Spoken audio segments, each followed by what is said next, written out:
I just watched a new Mutants movie. Here's my thoughts. Hello my amigos and amigas, I'm Nat Pat and welcome back to my YouTube channel. Today we're going to talk about New Mutants. New Mutants, in my own terms, is about Pennywise meets the Marvel Universe, except that it comes with an evil doctor and her lab rats.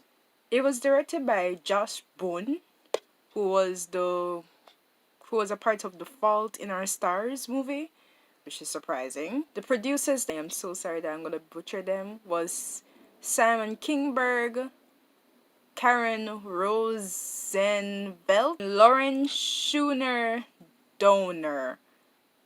Oh god, this is just pure butchering. This is surprisingly a PG-13 film and horror film as well. When it comes to horror films and me, I'm scared very easily. This movie did not scare me as shit. The only time it actually scared me is like when you hear all the traumas them they had to go through.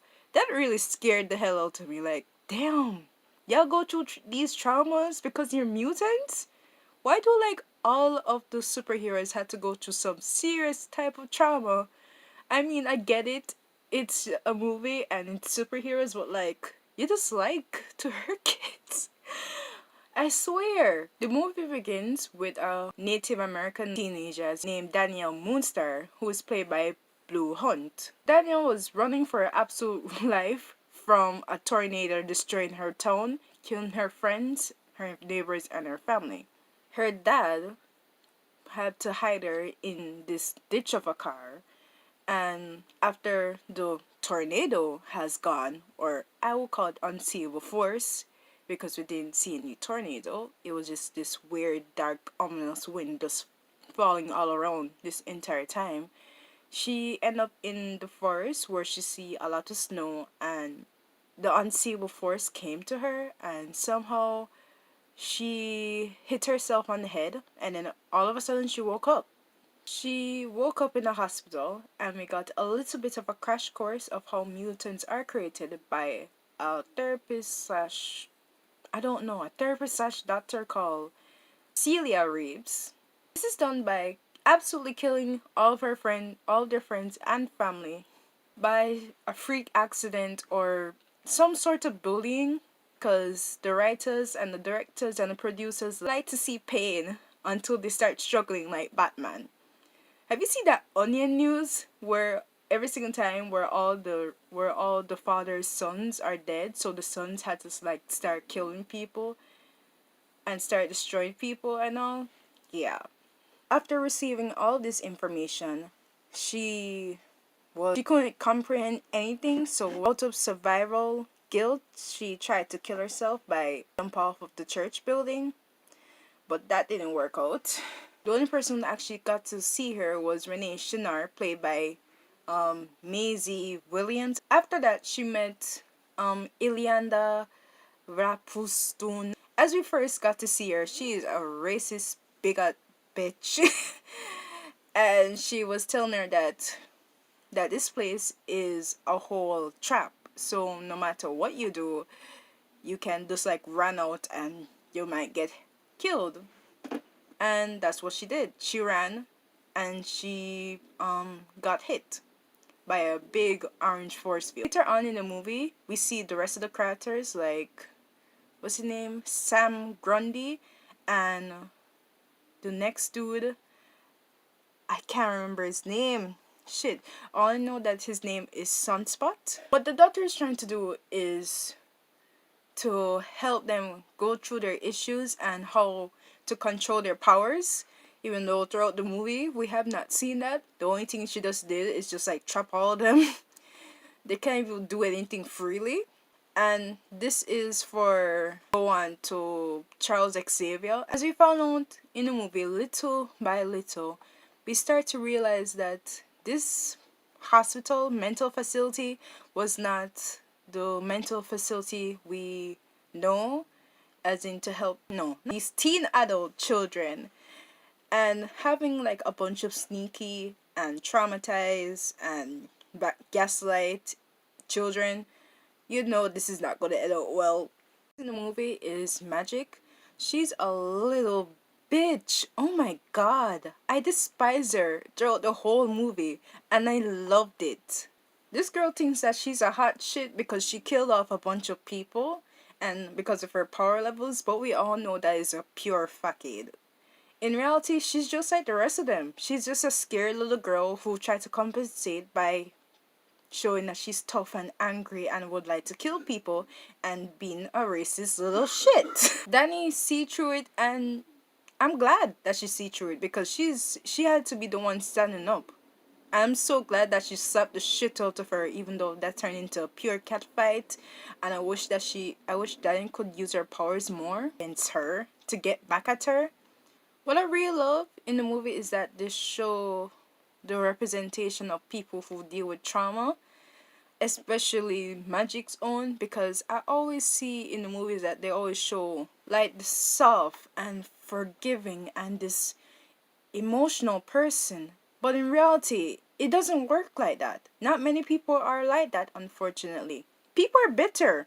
People get angry all the time. And that's what I really like about this film. It may not be a big topic like I see, but I'm glad that they show these stuff because it doesn't make other, well, in my opinion, I don't think people, they might not relate to this. They're just gonna see it as a movie in like next 3 months, but like you're not gonna see it like that. In my opinion, I believe that they should show two sides of the coin of someone who have gone through trauma and is responding to it, because not many people, like I said from before, not many people are like that. And some people who act similar to Magic, they always got shitted on because they're not fully recovered and they don't look like the poster boy for someone who's recovering from trauma. Remind you, both are valid in their ways. It's just that I want to see more of that. There's no right or wrong way. Let's talk about the relationship. My gaydar was off the roof. When I first saw those two, I just knew that they were going to be together. I knew it in my heart and my soul. I just said, I know that they're gonna be together. I know it, and I was right. I was really, really right because I'm just like, you cannot like show this type of friendship because it seemed like a little bit too close to comfort. I'm just like, they're totally gay because I have watched some shows where they show that, but it turns out that they were just lying this entire time. And I don't like to see that. And no, they kiss on screen. Both didn't. Well, one almost died, but both in the end, that none of them didn't die. They stick up with each other, and I don't know. Probably throughout the, even though this is the last movie, unfortunately we're not going to see this again until Disney decide to like put it up out there, and they didn't die, so that's a great thing. Just like kind of like come out to no, it came out to somewhere, but it was like a little bit too quick. But at the same time, I like it. It's very simple. It's not as extravagant. Well, despite the circumstances, it's not as extravagant, and that's what I really like about it, about the relationship. And it's just like a girl meets girl and they fall in love, and that's what I really like about it. Right in the movie is Renee talking about demons and how the demons them are not gonna get her. That is really the funniest parts of the movie. I think that's the reason why I kind of stick to the movie because it was kind of long at first until it started progressively picking up. I like that it is a funny antidote to keep the tension as not as bad, even though I get it, but at the same time, at least the little jokes them, it doesn't like come as unnecessary and very, we all know that it is just as, that is just the point of the film. The fights, the best part about this is that Magic and Danny using both of their powers from contrast into the real world and into probably Magic's multi-dimensional powers with her magic sword and her dragon. I think that was really cool. I never really see that concept before. I probably see it from before, but like never in a Marvel movie. Maybe I'm just wrong. The last part is the Doctor's ability to shield them from the world both literally and metamorphically. Gaslight the students them to the point where they really believe that they're working for the good. In reality, she might euthanize one of them. So let's talk about the bad. The is that they don't have enough information of the evil corporation called Excess. I think Excess. Unless you watch the movie Logan that came out like 3 years ago and you see the cameo. If you're like new to the movies then, especially the X-Men franchise, you probably wouldn't get it. The bad is that problem is the actors were done except the actors did a great job, but the problem is that the writing was kind of bad. It was very bland and one dimensional, which I really didn't like, and it was just like simple talk. It was not for me, basically. There were no scenes that were very memorable, so like in the next 2 to 4 months for like any ordinary audience who just came out to watch a movie, you'll probably like forget all the characters them until like the Disney the most decided said that yo, let's put them back into the film world. A part of the bad is that Anna Toy Anna Toy Taylor was good, but the accent that she did, I'm so sorry for anyone who's watching this video and they know the accent as well, but her accent sounded very goofy. It kind of remind me of it literally reminds me of Jennifer Lawrence in Red Sparrow and Count Dracula in Hotel Transylvania. They were so goofy, and yeah, she looks good and all, and she's a real good actress, and I see a lot of potential with her, but she just sounded goofy with the accent. That was just not funny to me. Most of the time, I kind of wanted to snicker because it just sounded so damn weird.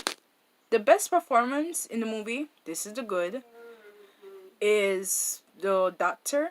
I think she played the character real well. She was playing as very calm and very nice, even though at the end of the day she was trying to kill everyone and try to put them in a very evil organization where they get to kill like everyone and they get to kill other mutants and human beings, like as you see in the Logan movie where they had to use clones and yeah, all of that. So the theme, I really like the theme. Fear can be overcome. The movie is the beginning of how would they overcome their fears and traumas that they have experienced when they were like little kids. They're going to come back their journey and how do they how they will adjust to the world that swallow them in and spit them out back because they're mutants. I really like the father's interpretation of the good and bad bears, but unfortunately, the bad bear is literally a demon bear, and that is from a different type of dimension. At first, when I was watching the movie, I thought it was just like, why did they like generalize it? Because the father could have said that, oh, at least as she got older, he could have said that, oh, all these thoughts of anger, fear, mean, and jealousy, they're also a part of you, and you should learn how to gain control of your thoughts. But unfortunately, it didn't work like that. It was just literally demon bear who just squeeze off of everybody fear and kill off everybody in the end, especially the doctor. And he used it, and the father used it for protection, which was the greatest part of the movie. I really like how Danny implement the doctor's techniques of finding oneself in meditation, and the father nighttime stories, and how she can overcome the dark to like get to the bear especially you see the control and to calm down, and it was okay to feel this way, and then it disappeared out of thin air like nothing has ever happened from before. So here are the surprises. What really surprised me of this movie is that it was a homage for The Breakfast Club, and it was set in the 1980s. I really thought it was set in the 2000s. The amount of technology that they have, it was so advanced, and I really thought it was created in like 2020 or something like that. 2020 or like in the 2019s. That's what I really thought. So definitely there was some, I don't know, there were some issues with the technology at that time. I thought they would be like using some old technologies that you see in the X-Men franchise, where they show back in the past and how the technologies would work at that time. So that's what I really don't like. So I think I didn't realize because not many people do gold mines at a young age, because that'll be the father will get in some serious trouble if he did that. But then again, he could be older. He could be like 19 years old. The reshoots happen because at first, when the director pitched it, they said that it wasn't marketable, and enthusiasm was not really excitement. So also, like when they were like reviewing the movie, they were saying that it didn't make sense, and it was full of like conjumbled words, and they couldn't get it. So I just, it was a little bit confusing when I was watching the movie, so I can just imagine how confusing it was in the past in 2017. Also, Fox wanted to be more PG-13 family friendly, so people can watch it, and to satisfy the mouse hunger for taking over all of the Marvel movies them. Also, COVID-19. And what really surprised me is that the actors did not know when it was coming out, because I remember seeing the first trailer in 2017 and I really thought it looked awesome. And at that time, they were using practical effects until like when they showed it in 2020 and 2019, where they started using the 3D animation. As a matter of fact, the 3D animation came in 2018, I think, where they were doing in post production, which was like, that's surprising. Well, the movie itself, when I was watching it, was kind of edgy, so it was much more worse because they have a lot of racist comedic tropes, especially when it comes to like Storm, where she was predicted as the killer, and as we know throughout film, most of the time, a lot of African Americans are perceived as a certain type of way. So I kind of get why they kind of wanted to push it back. Like, I see how Ilianda acted around Daniel already. So I just could imagine how it was in the script. Oh, in the movie itself, Sunspot was originally a black Brazilian, but instead I'm not sure what, I know that the actor is Brazilian, but I'm not sure about his own race. And from the many years of Marvel's color coding, or as I'm not even called it color coding, whitewashing, especially what they did to Dr. Celia Reeds, because um they are from the original country, I think, but not their skin color. And the director said that, oh, he didn't care as long as the characters played. So here's the thing. In my own opinion, I think that is a great idea to show representation of my own skin color. But at the same time, I really don't want people to be limited to what their roles are. So I'm kind of I'm kind of on like, I want to see the representation of my skin color, but at the same time I want to see an actor who's really good at what they're doing. So I'm kind of enough of a lingo. And actually, the director changed Sunspot from originally, the reason why his powers came into being because of racism, because he's black. And in the movie, it didn't it wasn't because of that, because he really, really liked this girl, and he liked her so much that he started burning her to death. So, I'm kind of a little bit iffy about that. The smiling men, called what I call them the human fucked up emoji faces, are actually the manifestation of magic powers and well, Danny's powers as well, but her own interpretation of how her monsters or her captivators who sold her into child slavery. So here's my ratings. Honestly, I would give this around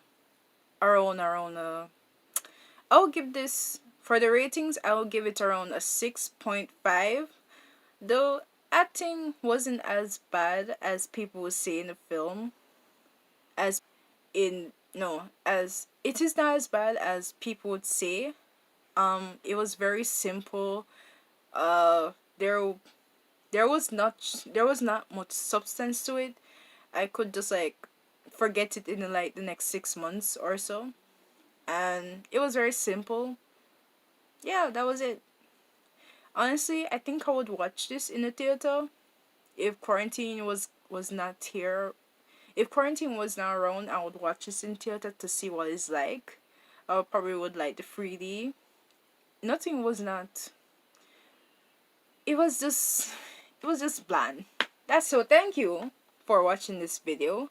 I really appreciate. Would you come and like, share, and comment, and follow me on Instagram? Thank you.